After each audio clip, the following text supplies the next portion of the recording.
Podcast para maestros. Este podcast está dirigido para profesores y profesoras en Latinoamérica e hispanohablantes. Aquí les voy a contar mi experiencia como maestra internacional. He trabajado en los Estados Unidos como maestra, también en China actualmente, y quiero contarles cómo ha sido esa experiencia, cuál es el papeleo, cómo lo logré, etc. Espero les sea de mucha ayuda. Profes, bienvenidos a su podcast para maestros. Hoy con invitados súper especiales. Aquí los tengo a todos porque vamos a hablar de algo que estuvo en tendencia, como en las redes sociales todo es tendencia.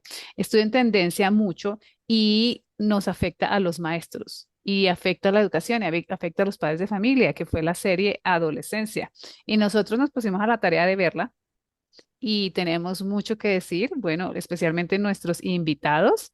Empezamos con Juan. Juan, por preséntanos los invitados. Hola Carolina, hola profes, ¿cómo están? Me complace mucho estar nuevamente aquí con ustedes hoy, como tú lo decías, Carolina, en un episodio muy especial donde vamos a hablar de la serie Adolescencia, que está a tendencia en las redes sociales, está en tendencia en Netflix. Y bueno, tenemos como siempre a dos profes expertos en el tema y que nos pueden dar muchas luces de cómo entender esta situación tanto en el hogar como en el espacio escolar. Y entonces, pues presento primero a la profe, a la maestra Kelly Joana Pulido. Ella es lideresa de la Red Nacional de Maestros y Maestras Divergente. Ella es magíster en infancia de la Universidad Distrital y también ha sido galardonada en el Premio a la Investigación e Innovación Educativa em, del Premio de Lidero y la Secretaría de Educación de Bogotá. Entonces, hola Kelly, ¿cómo estás? Qué bueno tenerte aquí nuevamente. Hola, muchas gracias por la invitación a ti, Juan Andrés, a Carolina, como siempre muy contenta de estar compartiendo este espacio. Ay, genial que nos hayas hecho caso. Por favor, ven a hablar de adolescencia.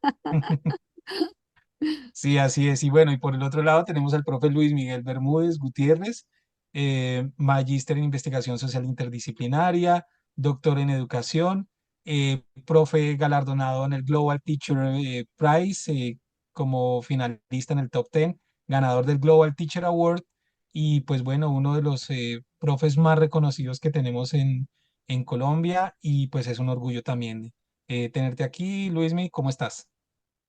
Hola Juan Andrés, hola Carolina, hola Kelly, qué gusto volver a compartir espacio con ustedes.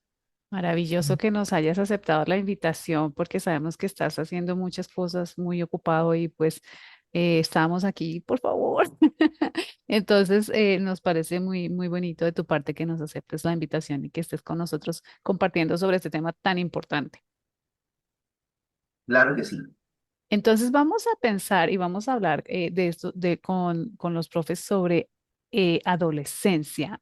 Adolescencia fue una serie o es una serie de 4 capítulos que nos habla de un tema interesante. Y creo que lo primero que vamos a empezar a decir es, ¿qué es la manosfera, Juan? ¿Qué es la manosfera? Porque yo escuché eso y yo, ¿qué es eso? No sé.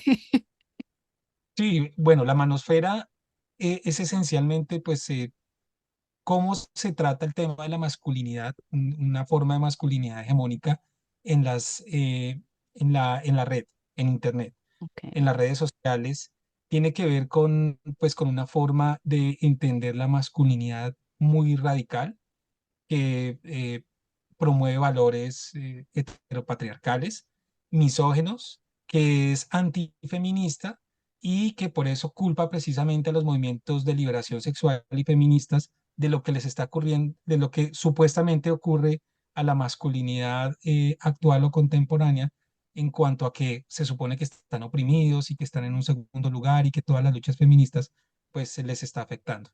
Entonces es más o menos de lo que trata, aunque no lo aborda directamente, pero en la serie sí dejan entrever que es gracias a a la manosfera que el protagonista, el niño, JB, está influenciado y lleva pues a que pues cometa este acto. este crimen. Entonces, entonces, pues bueno, vamos, ya que tenemos aquí a a nuestros expertos, entonces, pues preguntémosles primero, eh, ¿Cómo les pareció la serie?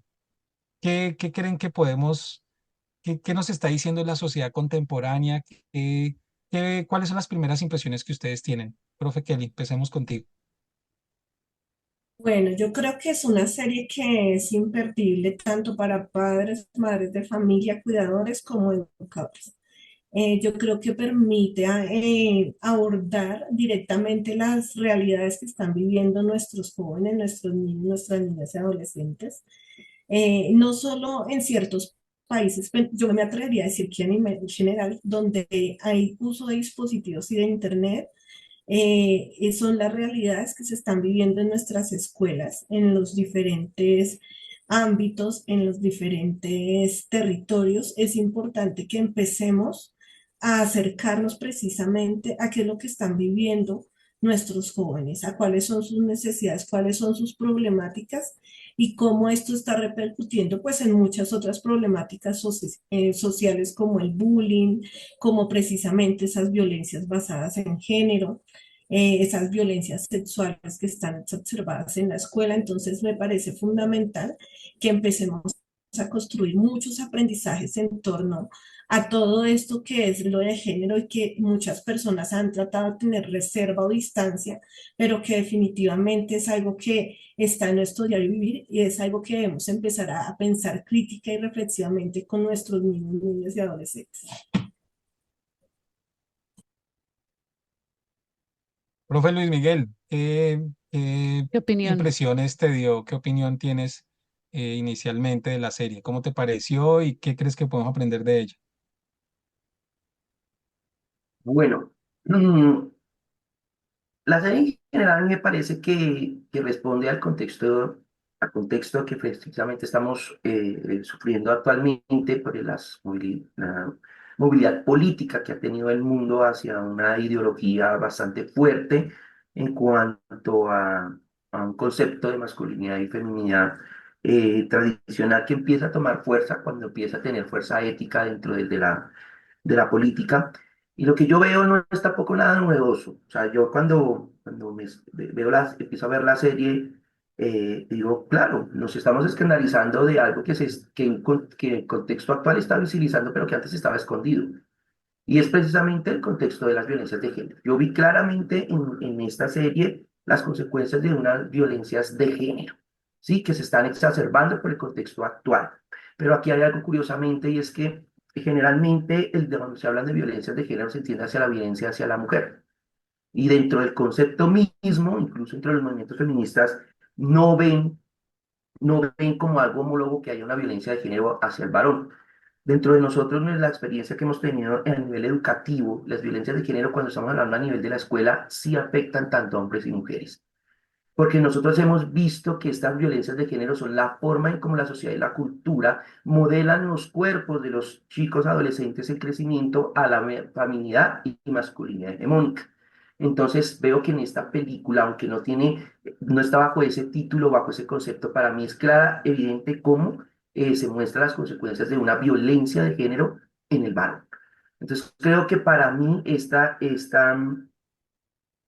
esta serie empieza a manifestar precisamente las consecuencias de violencia de género en un nivel de desarrollo que casi no hablamos, que es en la preadolescencia, porque el chino ni es adolescente, el protagonista ni es adolescente. Siempre hablamos de violencia de género en el nivel adulto. Ujú. Aquí creo que lo fuerte fue ver cómo se está desarrollando a nivel de la escuela, y aquí es lo interesante que me pareció la serie.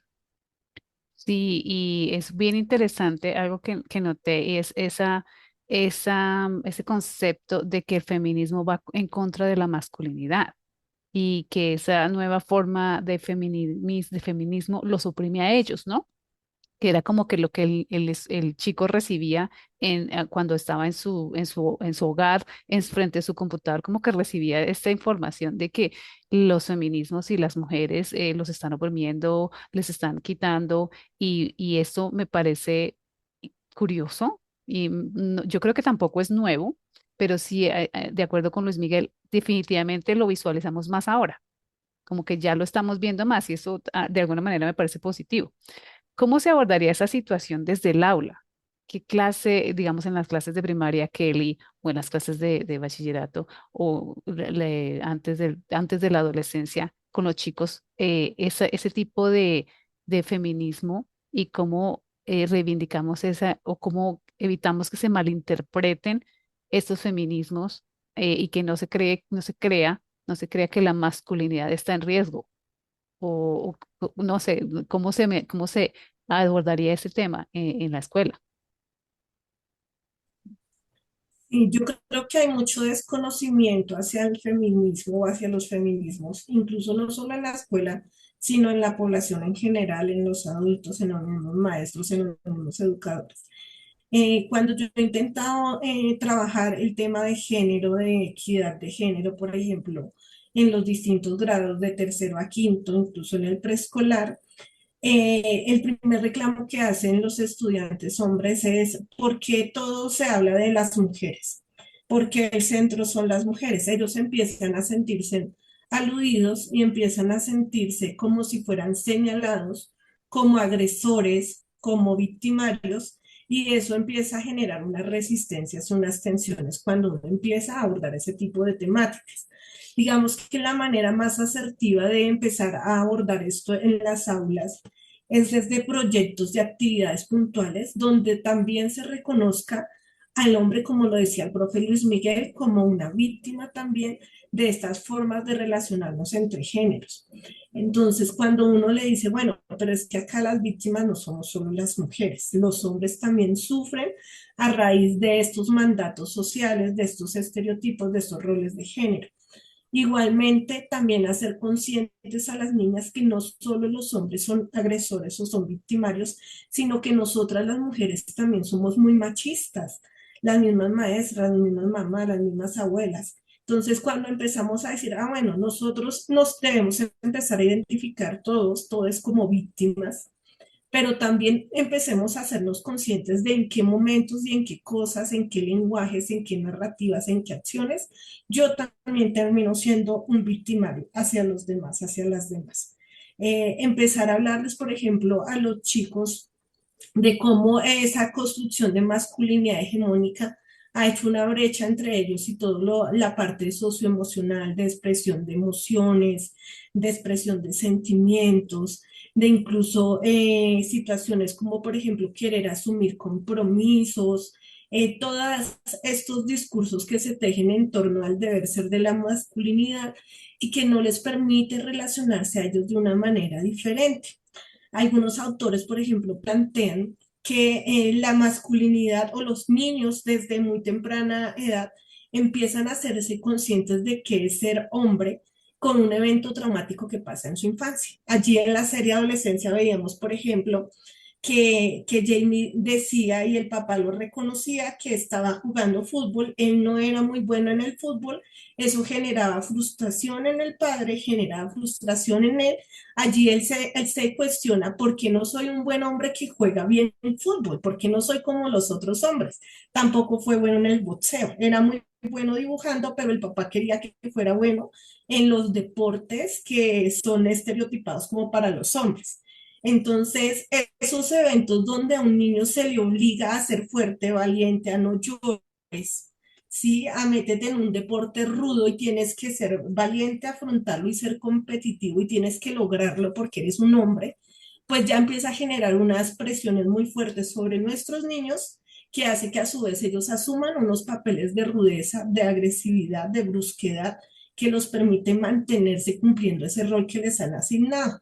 Entonces, cuando empezamos a hacer este diálogo crítico con nuestros estudiantes, con los de bachillerato, y también les decimos un momento, pero es que ustedes también están siendo víctimas de eso, de que un hombre tenga que ser proveedor y qué pasa con el hombre que no puede proveer y también empieza a sentirse frustrado por no hacerlo.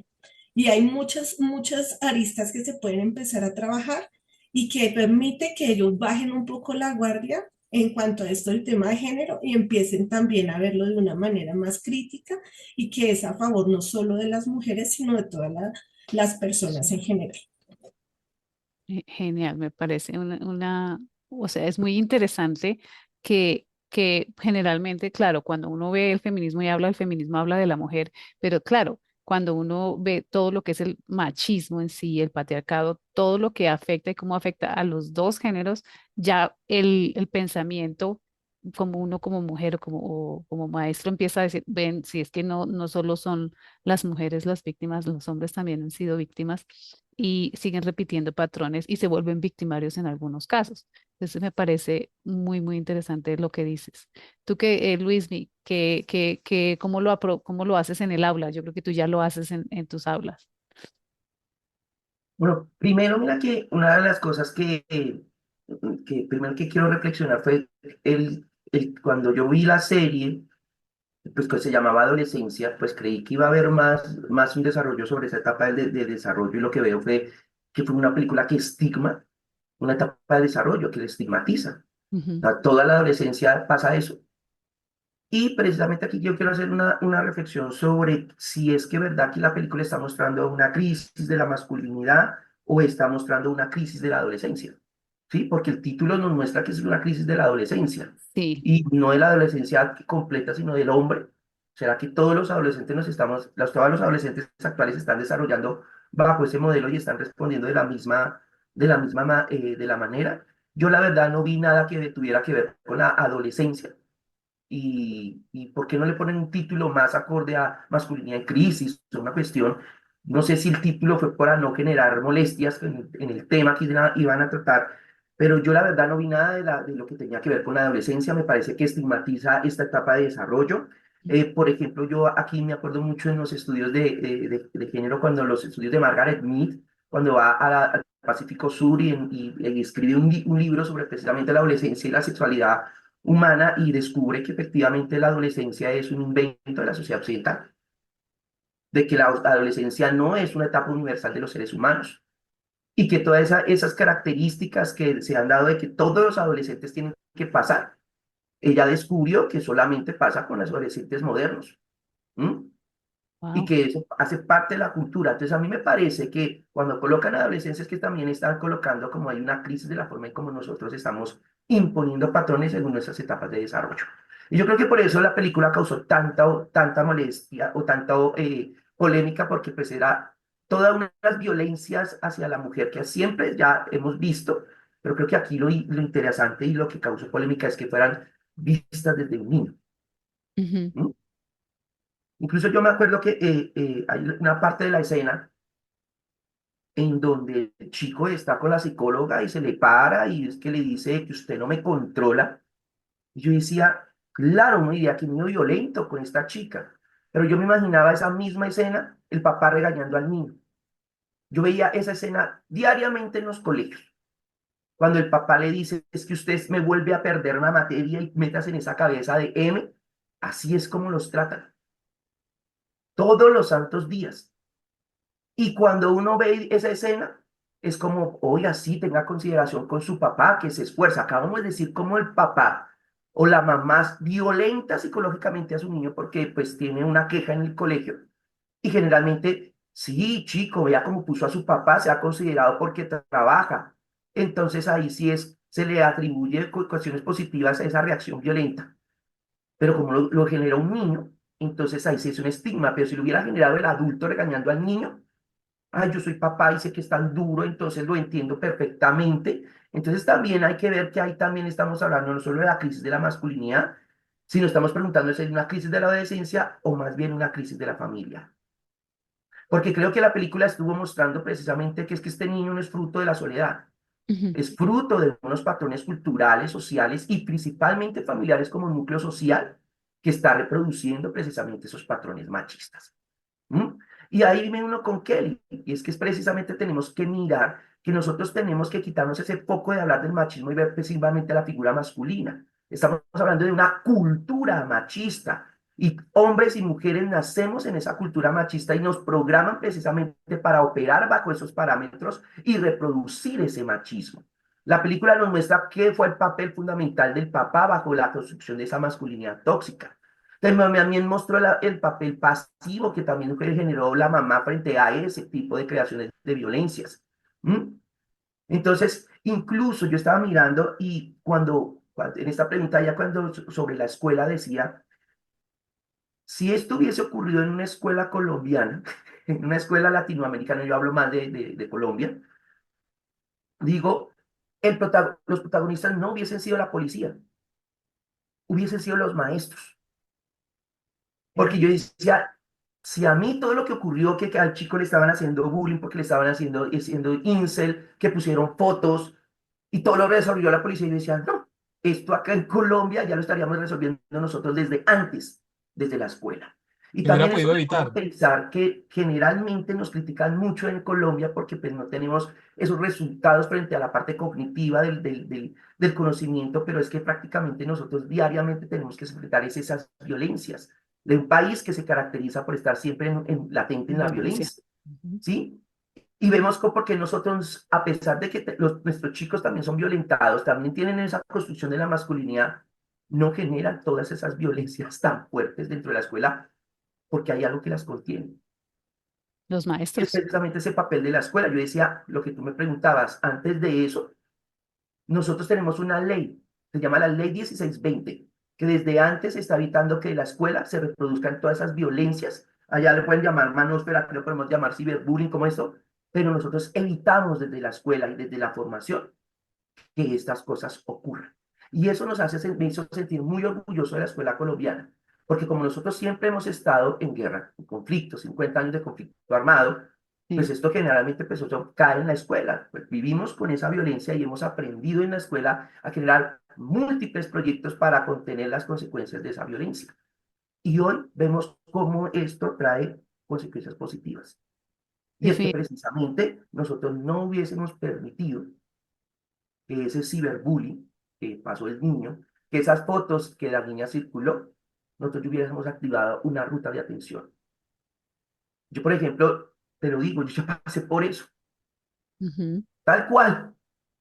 Pero antes de que llegara y fuera una muerte violenta, hicimos hasta perdón, una mesa de seguridad para precisamente que nos ayudaran a desmontar las páginas de ciberbullying. En nuestro contexto se llaman curtiendo.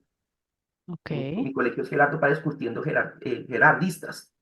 Entonces vemos que aquí eso está constantemente, pero que la escuela colombiana y una ley 1620 que ha generado unos mecanismos precisamente para evitar esto, cosa que yo no veo en esas escuelas. Hay una escena que me impresionó mucho en donde yo veo que hay un estudiante que coge al otro contra la pared y prácticamente lo está robando, le está pidiendo plata y pasa un profesor y prácticamente no hace nada. Ve la Ujú. escena y dice, "Ah, ¿qué miércoles esto?" En cualquier escuela colombiana, el maestro se para, ¿y usted qué le está pasando? Y llegamos y los llevamos a psicología, orientación. ¿Usted cómo se le ocurre en un pasillo robar a un niño delante de nosotros? Y Ujú. ahí pasó como... Sí, eso Entonces, me yo creo sorprendió. que la escuela colombiana sí tiene elementos para mediar el conflicto entre los estudiantes, porque eso lo hemos tenido que hacer constantemente y creo que ahí veo un fuerte papel de nuestra escuela frente Ujú. cómo enfrentamos esos temas cuando se nos presentan. Sí, yo y siento que cuando en la serie muestran la escuela como tan inútil, me dio como tristeza ver la escuela tan inútil, como los maestros tan poco organizados, tan como clueless, se dice, como que no tenía ni idea de qué estaba pasando con sus estudiantes, no tenía, ay, sí, qué pecado, ay, usted sabe, o sea, y el otro maestro que llega tarde y que no le importan sus estudiantes y que no saben que, o sea, este tipo de, de escuela me da tristeza, porque no esa es la función de la escuela, entonces me generó me golpeó mucho ver una escuela así No, y de hecho, y que muestre maestros así, eso también me generó, pues que esa es una de las más importantes funciones que tiene la escuela, que es precisamente pues atender la convivencia y que este tipo de cosas no lleguen a un manejo policivo. ujú, Como decía el profe Luis, nosotros tenemos la ley 1620, tenemos unos protocolos, al menos en Bogotá, también a nivel nacional, pero en Bogotá funcionan más o menos bien y permite precisamente que se hagan esas intervenciones mucho antes de que lleguen pues a convertirse en problemas más grandes. Y creo que buena parte de esa energía pedagógica que dedicamos en la convivencia, pues está dando resultados y también es bueno compararse en ese aspecto. Pero yo quiero volver un poco al tema de la familia, profe Kelly, y cómo ves tú el tema de la supervisión, del acompañamiento.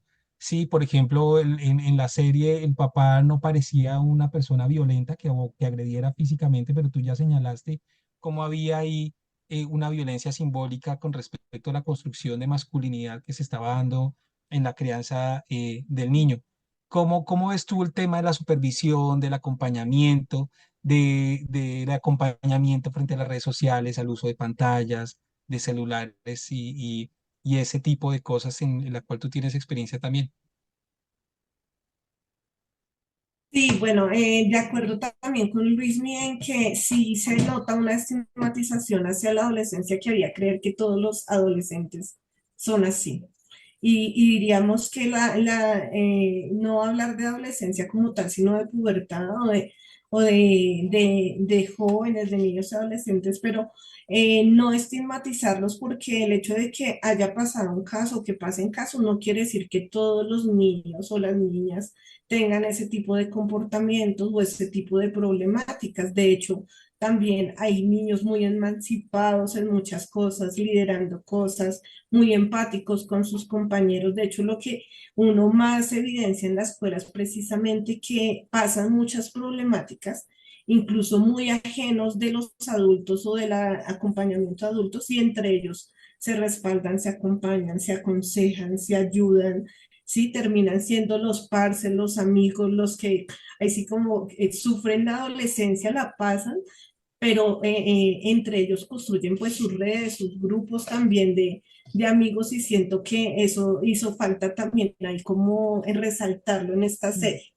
Volviendo a tu pregunta, bueno, yo creo que ahí el tema de la familia es muy evidente, empezando los ciclos de violencia que se repiten y los ciclos que se repiten en cuanto a la apropiación de una masculinidad hegemónica. Ahí el papá decía, es que mi papá me golpeaba hasta casi matarme, ¿cierto? El papá de Jamie también, si bien tal vez no los golpeaba físicamente, tenía sus arranques de explosión, ¿cierto? Tiró la pintura sobre la camioneta, gritaba a la mujer, hacían lo que él decía, tenía como unos arranques de no controlar sus emociones. Y esto era también parte de lo que estaba apropiando Jamie de cómo es ser un hombre, ¿cierto? Un hombre puede estallar, está bien que estalle, está bien que golpee, está bien que tire, está bien que se haga notar cuando tiene un momento de rabia. Por allí ya tenemos pues una situación y es cómo está a partir del ejemplo construyendo su masculinidad, ¿cierto? Y por otro lado tenemos el tema también de un adolescente en soledad, como lo decía Luismi, que es algo muy común ahorita con nuestros niños y adolescentes, y es que las condiciones laborales, sociales, económicas que tienen nuestras familias hacen que mamá y papá trabajen o que sea mamá cabeza de hogar o cosas así, y nuestros niños y niñas pasan la mayor parte de su tiempo solos.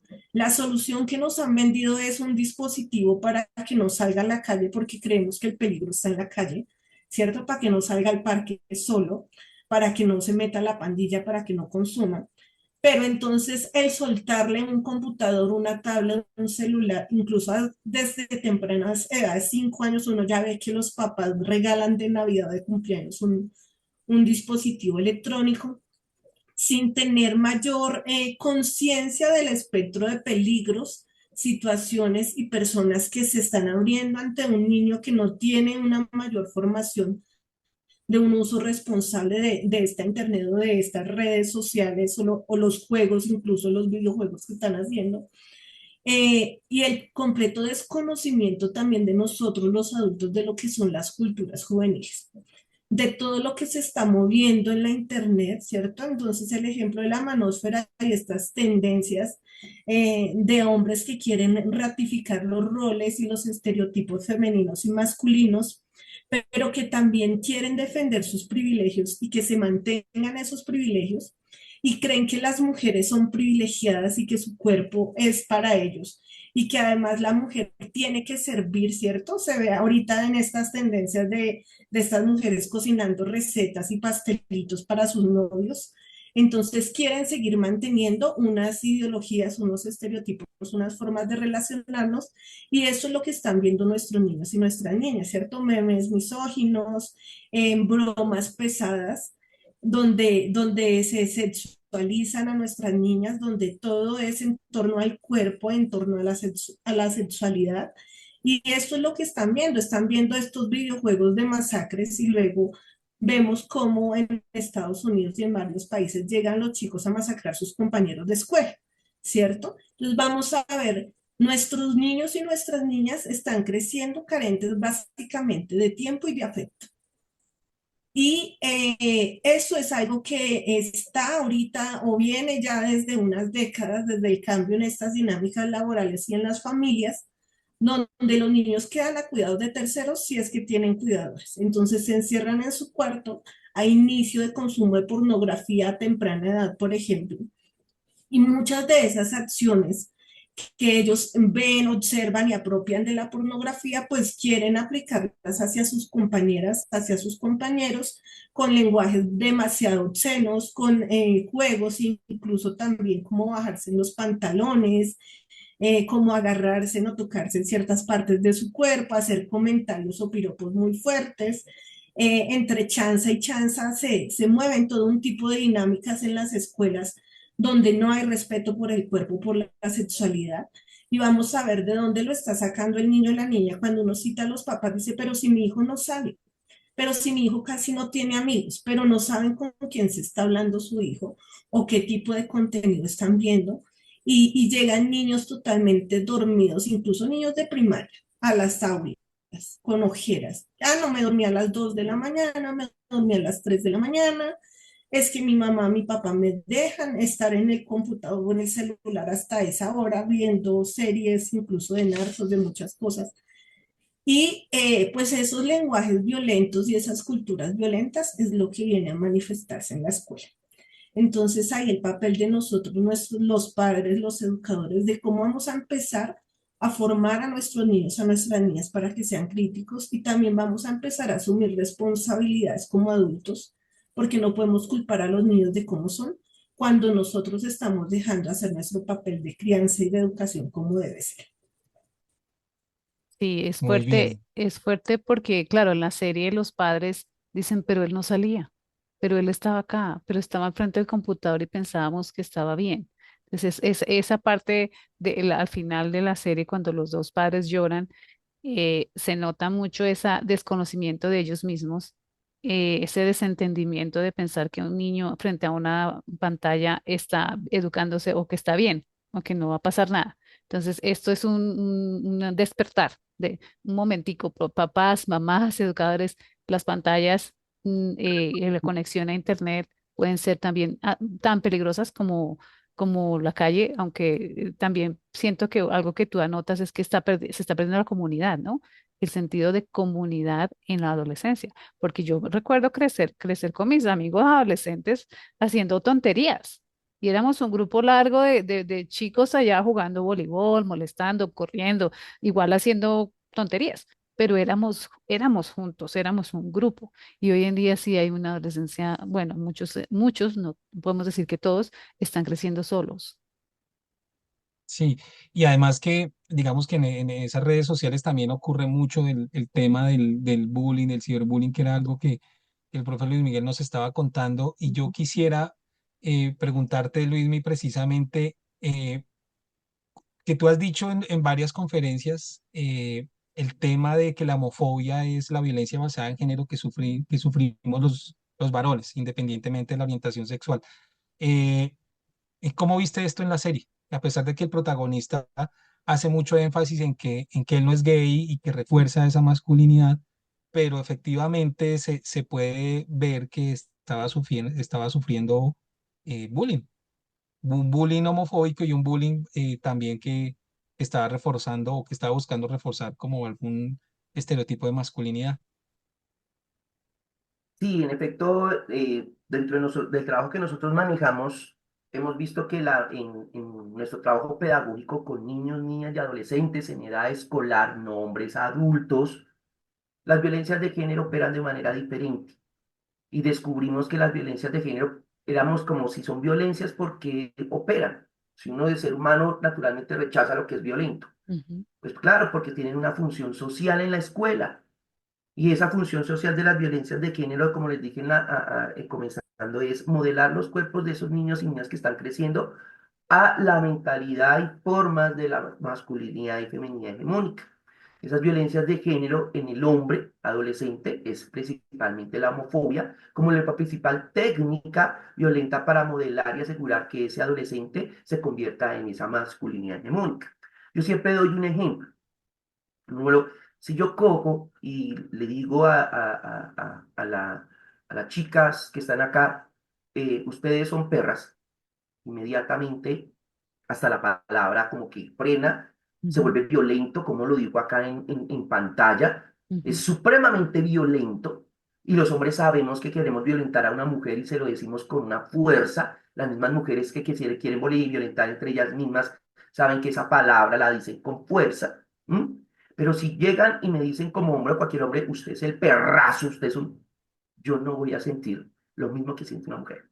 ujú, Al contrario, me voy a sentir como halagado, sí, perrazo. No me siento violento, pero la mujer sí.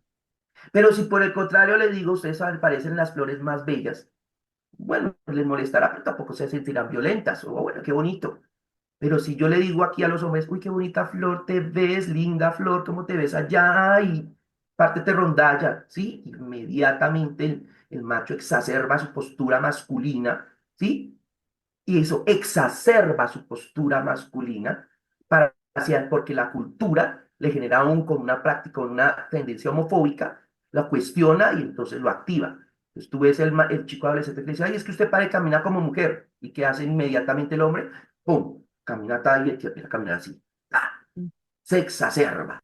Entonces, eh, si me dicen florecita y si me violento, porque me están comparando hacia la mujer. No soy siendo masculino, esas violencias de género te están diciendo no está siendo masculino, no está siendo femenina, ¿sí? Y entonces el castigo por no ser el macho que te necesitas y la mujer que quiere la sociedad es violentarte a partir de tu género. Es que pareces mujer.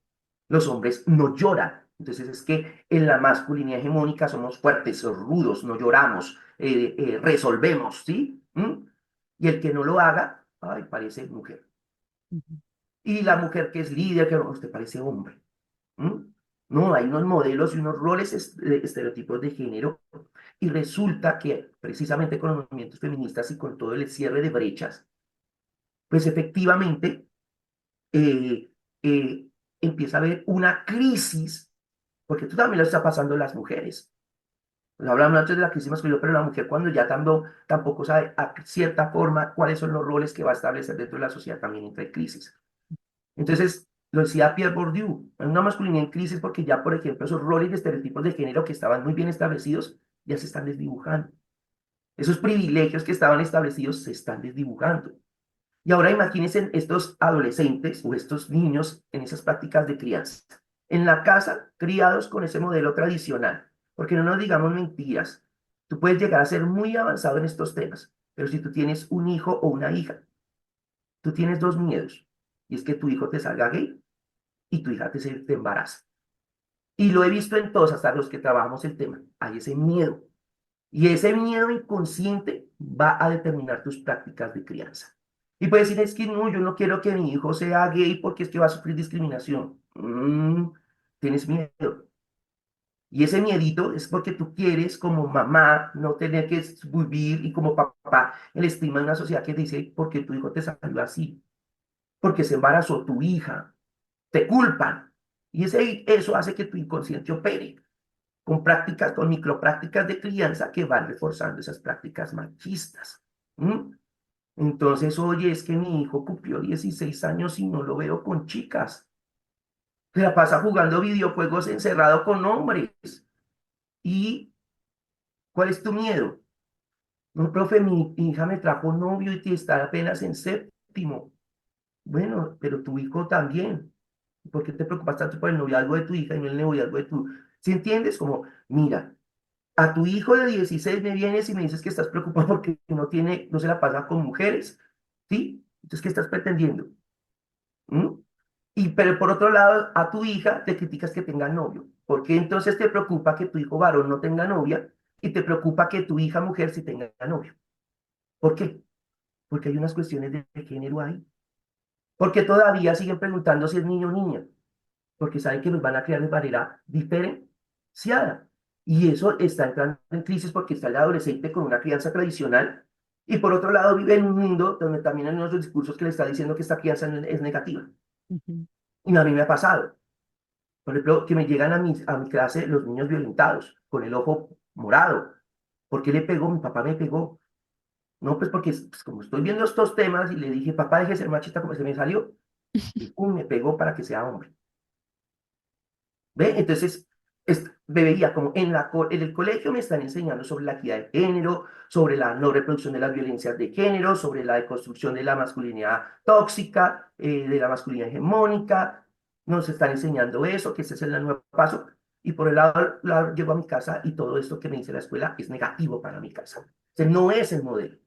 Y el chico en medio, Claro, en una crisis también. en una crisis. Entra en una crisis porque no sabe a quién complacer. Ujú. Una sociedad y lo vemos en el mundo adulto, que los adultos dicen, ¿eso de género qué?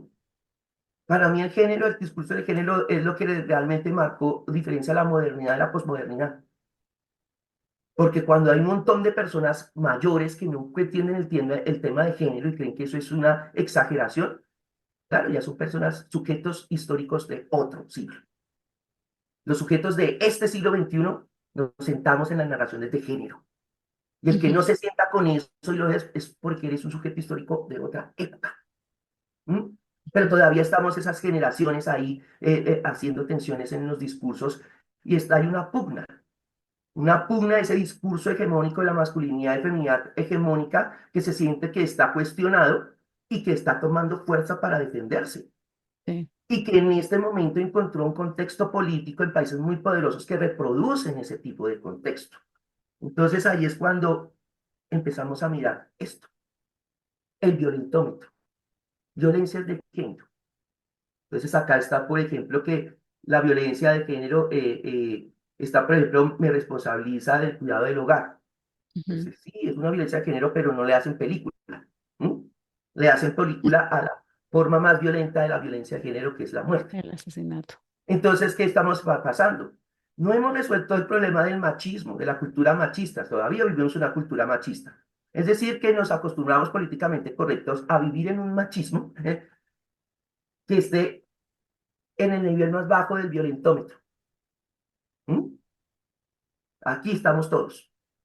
Pero cuando llega un contexto en que se está cuestionando absolutamente todo el movimiento feminista, lo está culpando, entonces, así como cuando me dicen, oye, usted camina como mujer y entonces se exacerba la masculinidad, entonces en un contexto te está diciendo que esos discursos están haciendo daño, que están homosexualizando a la población, ¿sí? Que están deconstruyendo la familia, entonces, ¿cuál es la respuesta? Pues hacer más violentas esas violencias de género, ponerlas más fuertes. Si es que se está portando más mal, pues más las técnicas de control. Violencia. Entonces vemos como efectivamente el discurso de los movimientos feministas se ponen más fuertes. Entonces, ¿cuál es la respuesta del contradiscurso? Pues también responder con fuerza. Y esa fuerza hace que el violentómetro ya no esté en los niveles más bajos, sino que esté aquí, en lo más alto. Ujú. Pero entonces lo que tenemos que mirar es que nos estamos conformando en simplemente bajarle el nivel al termómetro. Y lo que pasa es que tenemos es que deconstruir la cultura machista. Y eso no lo queremos porque muchos estamos conformes con lo que tenemos. ¿Mm? Es cómodo Entonces para tenemos muchas que personas. empezar a mirar efectivamente la importancia que tiene el trabajo de estas violencias de género. Porque si esto no lo trabajamos muy bien, no importa en qué contexto político, si no me criaron con estas violencias, no tengo por qué operarlas. Entonces creo que aquí el problema es que nos estamos asustando porque se subió la fiebre. Ujú. Pero la fiebre le está diciendo es que se está aumentando la enfermedad que usted ya tiene, el machismo, el sistema patriarcal. Ya si usted tiene la gripa y cuando se le dispara y que empieza los vuelitos, no, se le subió la fiebre. Estamos en este momento así. Subió la fiebre del violentómetro y estamos desesperados por bajarlo. pero nosotros en la escuela, nuestro trabajo es que esto no vuelva a suceder. Y muy interesante lo que dices, muy interesante. Y sabes que me encanta desde tu visión, es que tienes un pensamiento crítico súper interesante y que vas a ver cosas que cuando uno como maestro tal vez no ve, porque uno ve, bueno, están hablando de misoginia, están hablando de violencias de género, pero tienes razón, estamos muy conformes con las violencias que en este momento tenemos y sí que es importante empezar a deconstruir todas esas violencias. Obviamente ustedes ya lo están haciendo, Kelly y Luis Miguel en la escuela, y ese trabajo es valiosísimo para esos estudiantes. Yo quiero, Ale, que pela contigo. Miren nomás aquí cuál es la violencia de género en nosotros los varones es la homofobia y la emasculación. Ok. Por ejemplo, yo le decía, usted coge y dígale a una mujer, es que la tiene chiquita, que no, ni siquiera creo que es lo que usted me está hablando. Ujú, Pero si usted lo tiene chiquito, ¡ay, huemada chica! Porque está exacerbando que en los roles de género el varón es el macho activo sexual. Entonces, todo lo que vaya en contra de vulnerar mi actividad sexual como hombre, pues yo voy a reaccionar con violencia. En cambio, a la mujer le piden pasividad sexual. Entonces, si ella es virtuosa, no hay problema, pero si le decimos, "Perra, ah, está en contra de esa feminidad hegemónica, me está contrariando, me está sacando de mi confort". Ujú. Entonces, ¿qué pasó con este niño? Le dijeron incel. sí. ¿Mm? Dijeron que ninguna se iba a acostar con él. ¿Qué significa eso para la masculinidad hegemónica que nos construyen a partir del sexo y la violencia? ¿Mm? Cuando empezaron a hacer comentarios sobre su cuerpo, sobre que es feo. ¿Mm? Y más encima todo el bullying que le hicieron efectivamente en las Mm, redes sociales. Y aún así, por ejemplo, con la chica, a la chica también se le rodaron sus fotos de sus pechos. ujú, Y ahí empezó todo, porque si a mí, por ejemplo, como uno de hombres, si se le sale sus fotos desnudos, eso no hay problema tanto como si fuera una mujer. ujú. Y vimos cómo esas violencias de género salían de control, dieron absolutamente todo. Una niña que se empezó a sentir violentada porque vive en una cultura de que las mujeres no pueden exhibir su cuerpo. Y entonces la exhiben y vea, le empiezan a decir que tienen la tiene plana, la violenta. Ujú. Y por otro lado, en contrarrespuesta, entonces hacen lo mismo con el niño. Entonces también lo vamos a violentar con la misma violencia de género, pero hacia el varón. Digámosle incel, digámosle que nunca va a tener relaciones sexuales, que todas las mujeres lo odian. ¿Mm? Pues también lo violentaron y además ambos reaccionaron. ¿Sí? Y todo cambió en un acto de violencia. Violencia. Entonces aquí la responsabilidad es que no queramos nosotros a seguir mirando que los culpables son los jóvenes o la adolescencia. Es todo ese sistema patriarcal y machista que ya está entrando en crisis. Bueno, no, Totalmente. como siempre, muy interesante. Siempre creo que las personas que nos ven y nos escuchan en el último video en que estuvimos con ustedes dos, tuvimos muchísimas visualizaciones, nos preguntaron muchísimas cosas. Entonces, pues de verdad, muchísimas gracias. Quiero cerrar con Kelly, con la profe Kelly, pues ¿qué recomendaciones nos das? Como maestra de cómo enfrentar todo este tema de esa crianza masculina, qué estrategias implementas tú en el aula para enfrentar todos estos temas de las violencias basadas en género, tanto hacia chicos, hacia chicas, cómo enfrentas tú el tema de la discriminación estética, como lo decía el profe Luis Miguel, del tema de que es fea, gorda, en fin, o feo, o también las discriminaciones raciales. ¿Qué recomendaciones nos das tú, profe Kelly? Bueno, yo creo que nos queda todavía mucha tela por cortar. Voy a tratar de resumir muchas cosas que quería decir en cierre, como tú dijiste. Pues bueno, yo creo que es importante que empezamos a entender o a ver nuestros niños, niñas y adolescentes como sujetos y como sujetos de placer y de deseo. Y es algo que nos deja muy claro también la serie, y es que aunque es un niño de 13 años, pudiera haber sido menor, él tiene deseo sexual. Y es algo que nos raya mucho a nosotros los adultos entender, asumir, comprender, concebir, pero es, incluso niños desde muy pequeños, todos según su etapa de vida, ¿no? Pero todos, incluso desde el vientre, sentimos placer y deseo sexual. y es algo que tal vez no muchos estaremos dispuestos a dialogar y podemos entrar en un debate aquí, pero cómo la escuela debe empezar a reconocer a nuestros niños, niñas y adolescentes también como sujetos de deseo y de placer. Y eso implica empezar a construir una educación integral para la sexualidad desde una dimensión erótica.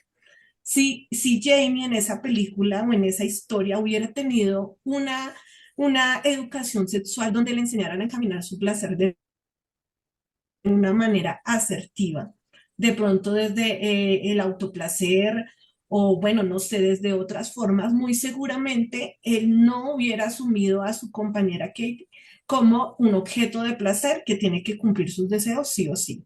Ni la hubiera visto como un simple cuerpo. Ahí mencionaban, es que es muy plana. Él decía, es que me acerqué a ella porque estaba en un momento de debilidad, porque sus Ujú, fotos fueron publicadas y sentí que era el momento de acercarme y que me iba a prestar atención. Entonces, si a Jamie le hubieran enseñado, por ejemplo, que hay estereotipos de cuerpo que hemos apropiado y que debemos empezar a deconstruir, que debemos construir nuestra autoestima, ¿cierto? Que debe empezar por la autoestima de él que está siendo violentada por otros, ¿cierto? Porque lo quieren también encasillar en cierto modelo de hombre, en un hombre fuerte, en un hombre deseable para las mujeres. Igualmente, que él hubiera entendido que su compañera también era una niña igual que él, que al igual que él está tratando de cumplir con unos estereotipos de ser la chica popular y por eso le estaba haciendo el bullying a él también. Entonces son como muchas aristas que hay que empezar a ver. Entonces, desde la escuela, ¿cómo lo podríamos asumir? Empezar a repensar los estereotipos que caen sobre los cuerpos, tanto masculinos como femeninos. Empezar a hablar también de cómo yo construyo mi autoestima desde mi reconocimiento corporal, desde mi cuerpo como territorio. Y también cómo empiezo a entender la importancia del respeto por los límites y el consentimiento, ¿cierto? Una cosa es que yo desee a alguien que tenga, alguien me genere deseo y otra cosa es que esa persona tenga que cumplir mis deseos. ¿Sí? O que necesariamente tenga que someterse ante mis deseos. Entonces, es importante que empecemos, incluso yo diría que desde la puerta, niños de 10 11 incluso 9 años, que ya están iniciando sus relaciones sexuales y sus primeros noviazgos, es importante empezar a trabajar en torno a todo eso. Prevención de violencia, reconocer banderas rojas en una relación, cómo construir una relación socioafectiva segura, incluso desde los primeros noviazgos. Sí, entonces son como muchas cosas que debemos empezar a hablar con nuestros niños, que hay que romper el miedo de pensar de que ellos no van a entender, que es que los vamos a corromper. No, lo que pasa es que todo el mundo y las redes y muchas cosas los están bombardeando de continua información sobre el sexo, sobre la manera cómo se relacionan las parejas, sobre las relaciones tóxicas, por ejemplo, sobre la propiedad de cómo celo a mi mejor amiga, cómo celo a mi pareja, y es lo que ellos están reproduciendo. ¿Sí? Entonces, ¿cómo empezamos a que también ellos construyan esas masculinidades conscientes? Las niñas también se hagan conscientes de qué es ser mujer y cómo pueden empezar a resignificar ese ser de mujer que se les asigna. Es una labor ardua que debe empezar desde tareas muy sencillas, como por ejemplo el análisis de una canción de reggaetón en la escuela, como por ejemplo desde, venga, observemos recortes de revistas que observamos sobre los cuerpos que hay allí, con nuestros niños, por ejemplo, de preescolar, desde por qué nos dividimos el juego en cocinita y fútbol y por qué no podemos las niñas jugar al fútbol y los niños a la cocinita, desde empezar por cosas tan sencillas como esas, es un primer inicio, que los niños y las niñas se hagan conscientes que hay unas barreras y unas diferencias que hay que empezar a romper para que haya esa equidad y para que haya más igualdad y para que no haya esa discriminación. Entonces, bueno, dejo hasta ahí. Algo antes de irnos, quisiera, ¿qué le decimos a los padres de familia? Porque yo creo que ahí la escuela está haciendo lo posible y como decía Luis Miguel, es difícil llegar a los padres de familia que llegan y violentan a los adolescentes, a los chicos, a los hijos, a las niñas. Eh, no sé, ¿qué mensaje les podemos dar? Que no tengan miedo, que no pasa nada, que la sociedad está cambiando. No sé, ¿qué le dirían ustedes a los padres de familia? Bueno, de mi parte, que miren, los chicos de hoy en día y todo lo que hacen, no es fruto de la nada, es fruto de una sociedad. Que cuando dicen es que los jóvenes de ahora, es que la generación de ahora, pareciera que las generaciones vinieran ya programadas. No, la generación es fruto de lo que aprendieron de las generaciones pasadas. Entonces eso quiere decir que si estamos haciendo una crítica hacia la forma en cómo se están expresando y desarrollando los jóvenes de hoy, tenemos que entonces empezar a reflexionar sobre nuestras prácticas de crianza en la familia y sobre nuestras prácticas educativas en la escuela, que están reproduciendo eso que ahora estamos criticando. ¿Mm? Entonces creo que a nadie nos gusta que nos cuestionen cómo criamos a los hijos, pero creo que lo empezamos a tener que cuestionar. Y pues es que es difícil porque yo crío a mis hijos según el modelo que yo tuve. Ujú. Ni migrar a otro es muy difícil, además que no lo hay, no está el manual ese de que bajo el brazo está el manual para criar a los hijos. Pero yo pregunto, familias, si ustedes realmente, en verdad, empiezan a ver las consecuencias de las violencias de género, pues creo que lo mismo que tenemos que empezar a mirar especialmente en nuestras familias es cómo las estamos reproduciendo. Yo le preguntaría, mamá, en verdad, tú reflexionate sobre tu sí, cómo está el miedo a que tu hijo varón te salga homosexual. ¿Lo tienes? ¿Y qué has hecho? Es inconscientemente trata de pensar para evitar que tu hijo llegue a eso.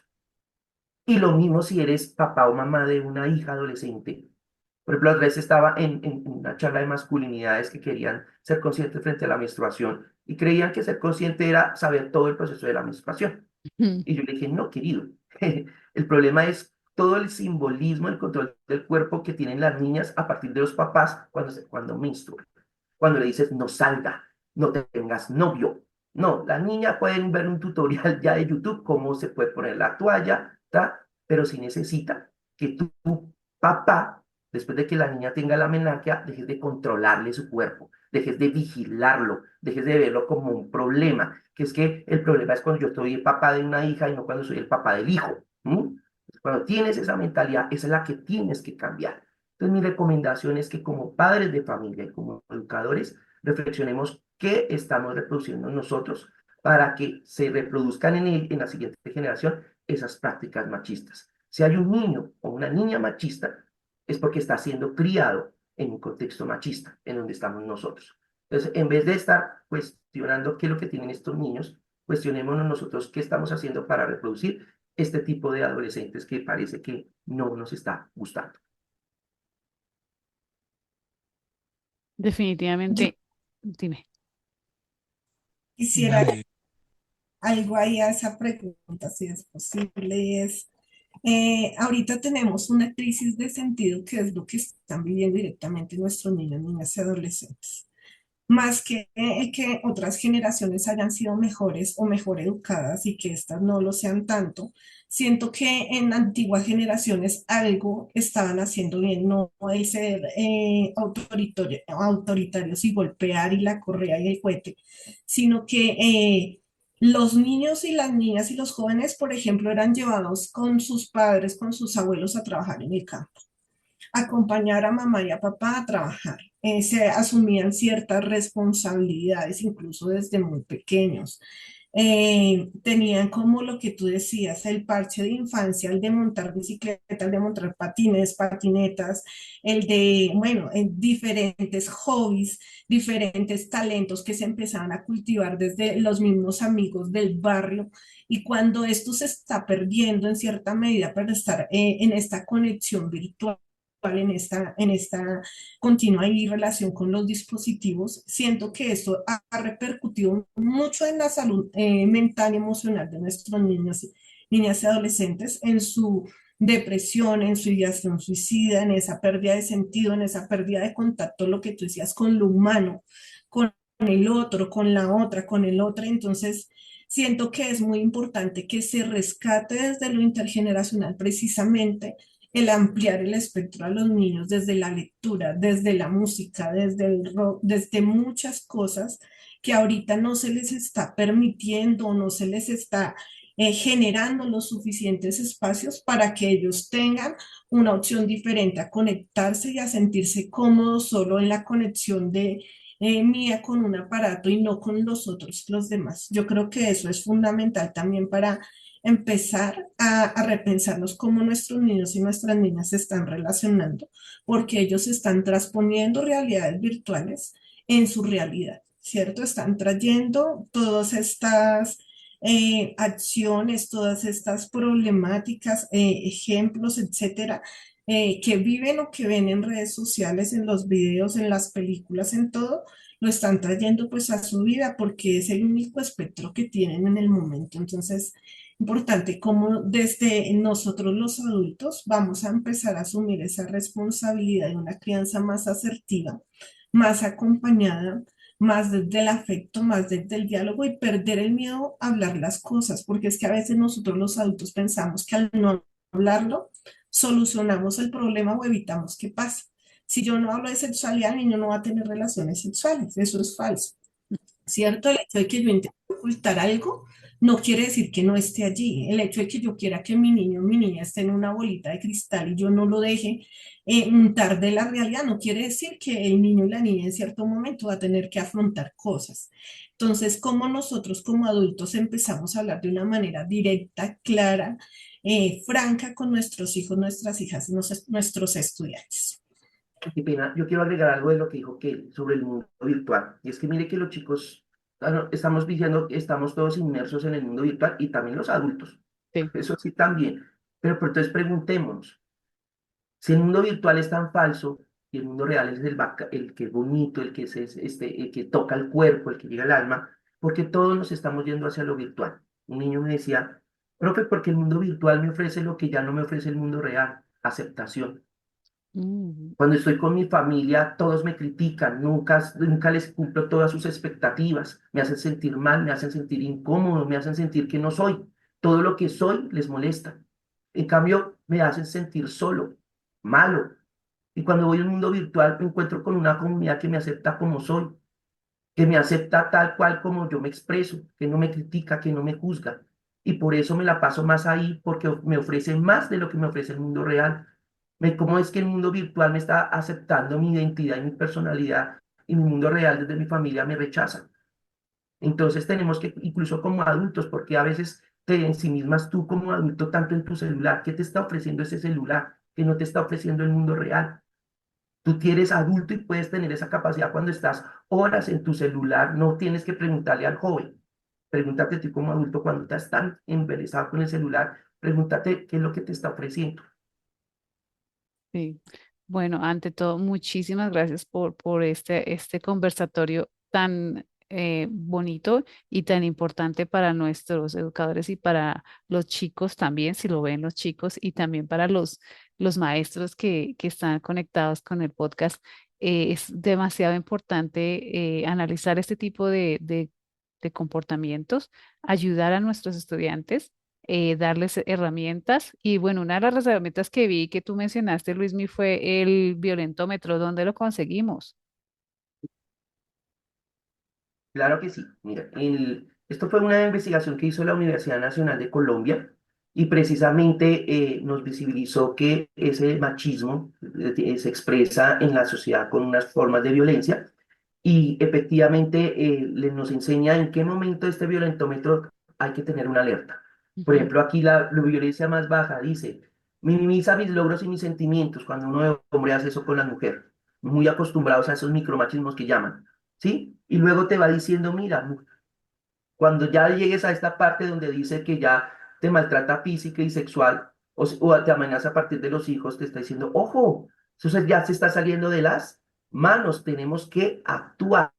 Y el violentómetro te va diciendo en qué momento ya tienes que empezar a reaccionar, que la cosa ya se está poniendo dura, se está poniendo peligrosa, y te dicen en la parte de atrás, te da un directorio de las instituciones que te pueden dar apoyo cuando esas violencias de género se están saliendo de control. Una investigación de la Universidad Nacional, un gran aporte precisamente que nos ayuda a entender, a mí me ayudó mucho a entender todo esto que sucedía en las violencias de género en la película Adolescente. Así que les recomiendo el violentómetro, que pues obviamente la maestra que también lo maneja perfectamente porque esto fue producto también de los movimientos feministas.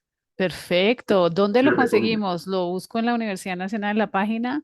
Sí, incluso en O, internet, en Google, tú creo que le das violentómetro y ahí te ok. salen las imágenes, te sale la investigación, te sale y te sale Perfecto, me Así. parece interesante para empezar a compartir en redes y para que los maestros y las personas que quieran estar en este tema y que quieran empezar a deconstruir ciertas violencias, empiecen a leer este violentómetro y esta investigación. Muchísimas gracias. Perfecto. Muchísimas gracias por estar aquí y gracias a todos los que nos escuchan. Espero que esto les haya servido mucho, que les dé muchas ideas y pues hasta la próxima, cuando nos veamos, nos volvamos a ver. Muchísimas gracias por estar aquí. A ti, Carolina, Juan, Kelly, como siempre, un placer compartir estos espacios contigo. Muchas gracias por la invitación. Gracias. Feliz noche, porque es de noche. Feliz noche y nos vemos pronto. Chao. Chao, gracias por la invitación.